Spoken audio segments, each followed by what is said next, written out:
Welcome to Durvang creative studio. Durvang की कहानियाँ।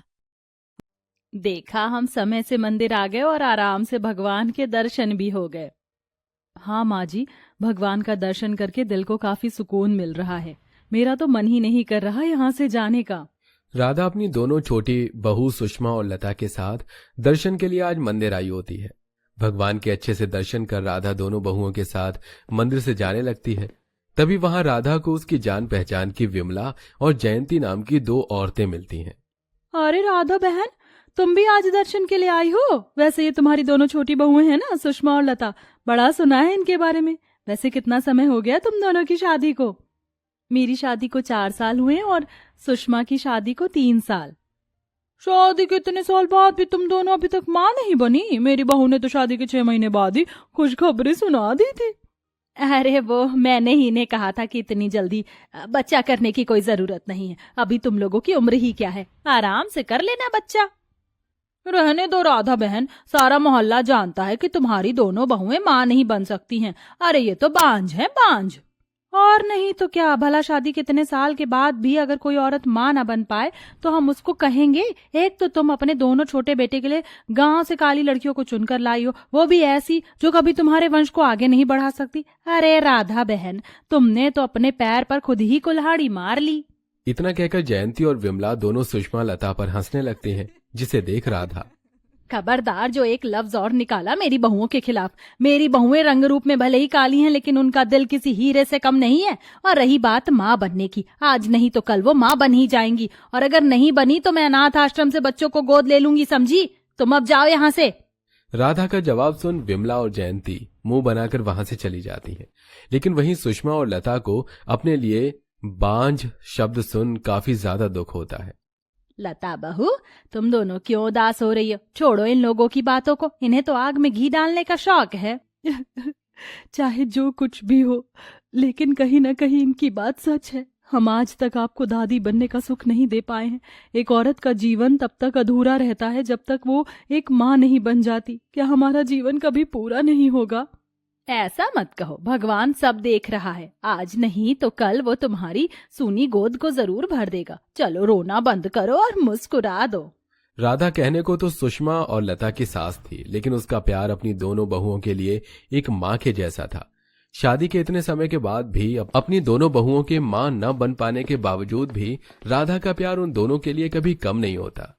माँ जी, हमारी शादी को भी इतना वक्त हो चुका है, लेकिन जेठ जी ने अभी तक शादी नहीं की। क्या वो जिंदगी भर यूं ही कुंवारे रहेंगे? अरे क्या बताऊं बहू, जब भी उससे शादी की बात करती हूँ तो कोई ना कोई बहाना बनाकर मेरी बात को टाल देता है। ना जाने क्या दुश्मनी है उसकी शादी को लेकर। अब मैं उसकी एक नहीं सुनूंगी और आज ही पंडित जी से बात करके उसके लिए लड़कियां देखना शुरू करूंगी। राधा अपनी बहू से बात कर ही रही होती है कि तभी उनके घर के दरवाजे की घंटी बजती है, जिसे सुन राधा जैसे ही दरवाजा खोलती है तो उसे अपनी आंखों पर यकीन नहीं होता। उसका बड़ा बेटा अभिनव एक लड़की के साथ शादी के जोड़े में खड़ा होता है। अभिनव कुछ बोलता है इससे पहले ही राधा सब कुछ समझ जाती है। ये क्या अभिनव, तूने शादी कर ली, वो भी हम में से किसी को बिना बताए? अरे अगर तुझे शादी करनी ही थी तो मुझे बता कर करता। ऐसे छुपकर शादी करने की क्या जरूरत थी? माँ, मैं किंजल से कॉलेज के टाइम से प्यार करता आ रहा हूँ। किंजल को ऐसे शोर शराबे और धूमधाम से शादी करना पसंद नहीं था, इसलिए हमने मंदिर में आज शादी कर ली। माँ जी, जो हुआ उसे छोड़िए ना। देखिए जेठ जी हमारे लिए कितनी सुंदर जेठानी जी लेकर आए हैं। आप लोग बस यहीं रुकिए, हम जल्दी से आरती की थाली लेकर आते हैं। दोनों देवरानियां जल्दी से आरती की थाली और चावल का कलश लेकर आती हैं और बड़े प्यार से अपनी सुंदर गोरी जेठानी का गृह प्रवेश करती हैं। भाभी, आप थक गई होंगी ना, आइए हम आपको आपके कमरे में छोड़ आते हैं। कोई जरूरत नहीं है इसकी। अभिनव डार्लिंग, चलो हम अपने कमरे में चलते हैं। सुषमा और लता रंग रूप में जितनी काली थी उतनी गोरी उनकी जेठानी किंजल थी। किंजल को अपने गोरे रंग पर काफी ज्यादा घमंड था, इसलिए जब वो अपनी दोनों दो काली देवरानियों को देखती है तो उसका घमंड तो 7वें आसमान पर पहुंच जाता है।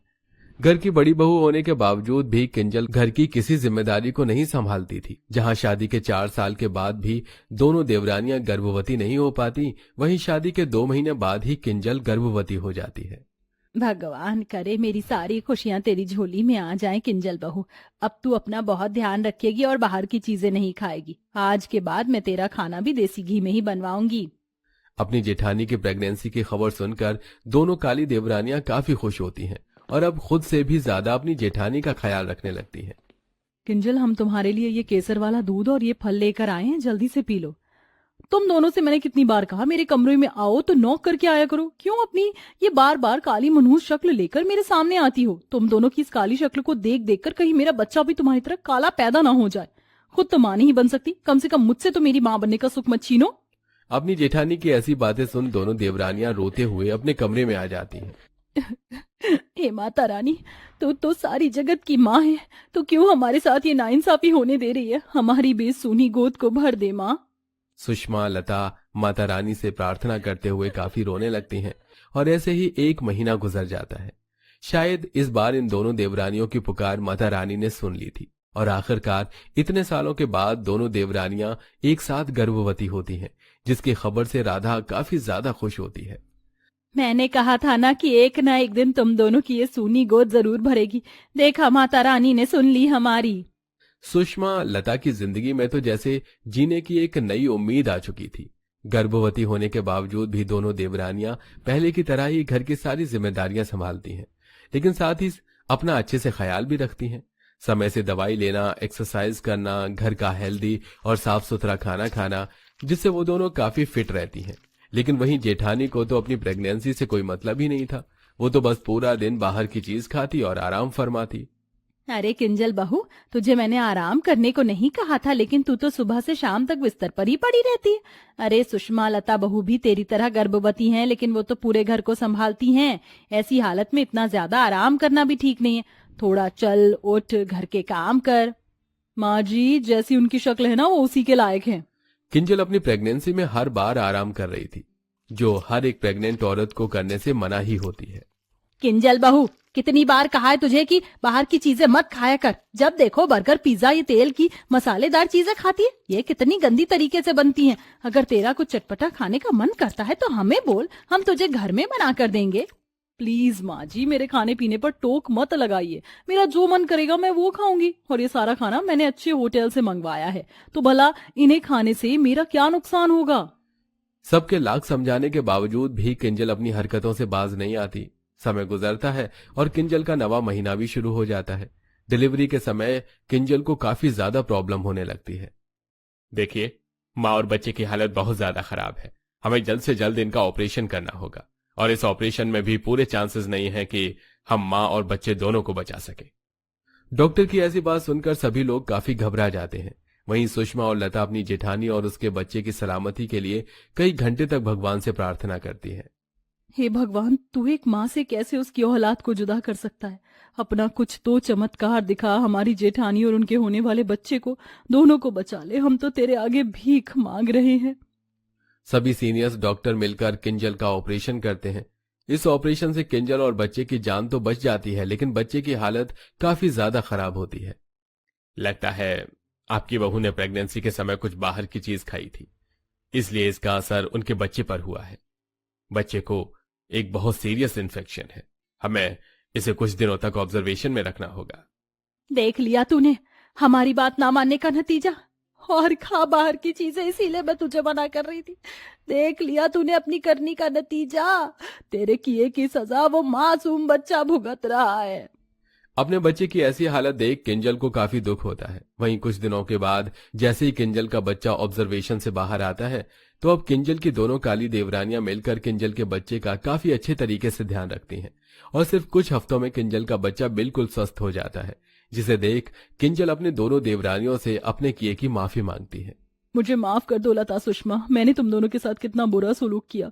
हमेशा तुम्हारे काले रंग को लेकर ताने दिए, घर के किसी काम में कभी तुम्हारा हाथ नहीं बटाया, और आज तुम मेरे बच्चे का कितना ख्याल रख रही हो। मेरा बच्चा जो आज ठीक हो पाया है ना, वो सब सिर्फ तुम्हारी वजह से ही है। अरे भाभी, आप रो क्यों नहीं है? जो हुआ उसे भूल जाइए। जैसे मुन्ना आपका बेटा है, वैसे ये हमारा भी है। इसकी एक नहीं बल्कि 3 माएं हैं, और 3 माओं के रहते हुए भला इसे कुछ हो सकता था क्या?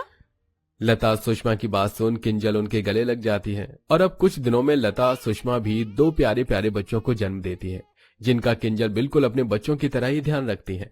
और अब तीनों देवरानी जेठानी हंसी खुशी एक साथ रहती हैं। दोस्तों, क्या आप भी मेरी तरह अपनी मम्मी के हाथ का खाना If your kids love funny cartoons, story time videos, Please like, share, comment for more videos and stories. Thanks for watching.